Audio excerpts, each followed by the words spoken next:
آج کی اس ویڈیو میں ہم کلاس سیکنڈ ایئر سے ایک ٹاپک کرنے والے ہیں۔ ٹاپک کا نام ہے compare and contrast the characters of Ralph and Jack in the novel Lord of the Flies, یعنی novel Lord of the Flies میں رالف اور جیک کے کرداروں کا موازنہ کریں۔ تو سٹارٹ کرتے ہیں۔ Ralph and Jack are the two most important characters in the novel Lord of the Flies. Ralph اور Jack novel Lord of the Flies میں دو سب سے اہم کردار ہیں۔ Both the characters are different from each other, دونوں کردار ایک دوسرے سے مختلف ہیں۔ Their differences are as under, دونوں کے اختلافات یہ ہیں۔ نمبر فرسٹ، لیڈرشپ سٹائل، یعنی قیادت کا طرز عمل۔ Ralph is a fair and democratic leader. رالف ایک مخلص اور جمہوری لیڈر ہے یا رہنما ہے۔ He values order and the well being of the group, وہ گروپ کے ترتیب اور فلاح و بہبود یا اچھائی کی قدر کرتا ہے۔ He uses the conch to maintain order and make decisions collectively, اکٹھے فیصلہ کرنے کے لیے اور ترتیب کو برقرار رکھنے کے لیے وہ کانک کا استعمال کرتا ہے۔ On the other hand Jack is a dictator, دوسری طرف پر جیک ایک جابر حکمران ہے۔ He wants power and uses fear to control other boys, وہ طاقت چاہتا ہے اور خوف کو استعمال کر کے لڑکوں کو قابو کرنا چاہتا ہے۔ He establishes himself as the leader of a group that hunts and ignores rules, وہ ایک ایسے گروپ کا لیڈر بن جاتا ہے جو کہ شکار کرتا ہے اور اصولوں یا قوانین کو نظر انداز کرتا ہے۔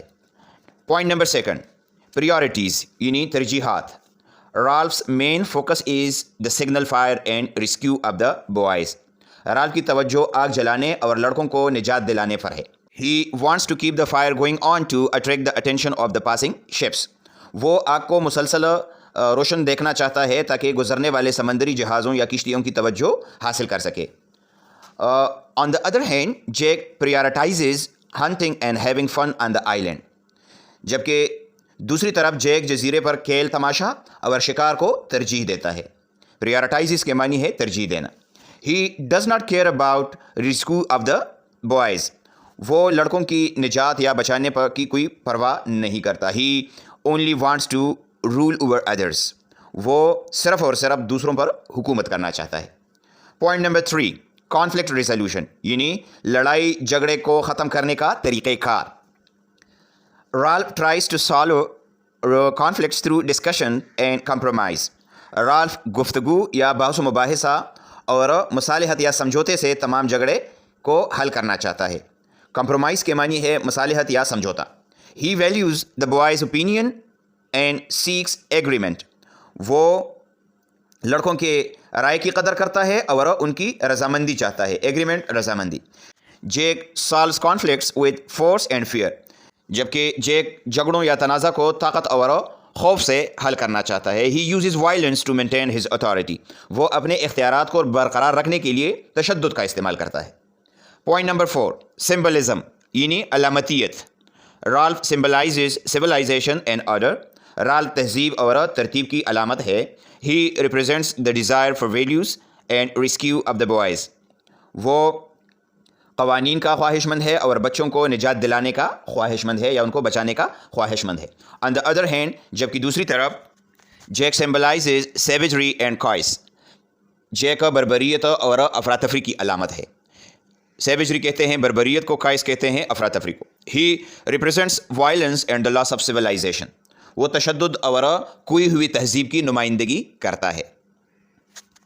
That is why Ralph is called a hero and Jack is called a villain, اور یہی وجہ ہے کہ رالف کو ہیرو اور جیک کو ویلن کہا جاتا ہے اس میں۔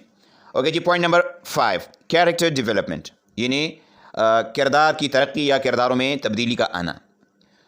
Ralph remains committed to order and rescue throughout the story, Ralph پوری کہانی میں امن و امان اور لڑکوں کو بچانے کا عزم برقرار رکھتا ہے۔ He becomes a symbol of hope and responsibility, وہ امید اور ذمہ داری کا نمونہ بن جاتا ہے۔ On the other hand Jack become savage and cruel with the passage of time, جبکہ دوسری طرف وقت گزرنے کے ساتھ ساتھ جیک وحشی اور ظالم بن جاتا ہے۔ سیویج کے معنی ہے وحشی اور کروول کے معنی ہے ظالم۔ His obsession with hunting and power takes him away from civilization، طاقت اور شکار کا جو غلبہ ہے اس کو تہذیب یا انسانیت سے دور لے جاتا ہے۔ obsession کہتے ہیں ایک سوچ یا غلبے کو، یعنی جب انسان پر کوئی خاص قسم کا سوچ جو ہے وہ حاوی ہوتا ہے اس کو ہم کہتے ہیں obsession۔ Okay, in short we can say that Jake and Ralph are the two opposite characters in their leadership styles, priorities and approaches to conflict resolution. یعنی مختصراً یہ کہ ہم یہ کہہ سکتے ہیں کہ جیک اور رالف دونوں مخالف کردار ہیں اپنے قیادت کے طرز عمل میں، ترجیحات میں اور لڑائی کو ختم کرنے کے طریقوں میں. They represent the conflict between civilization and savagery on the deserted island in Lord of the Flies. یعنی وہ لارڈ آف دا فلائز میں ویران جزیرے پر تہذیب اور بربریت کے درمیان تنازع کی نمائندگی کرتے ہیں. تو دوستو یہ تھا آج کا ہمارا ٹاپک. امید ہے آپ کو اس کی سمجھ آ گئی ہوگی. کسی بھی جگہ پر آپ کا کوئی سوال ہو تو آپ کمنٹ میں پوچھیے گا، انشاءاللہ میں آپ کو ضرور جواب دوں گا. Thank you for watching. اللہ حافظ.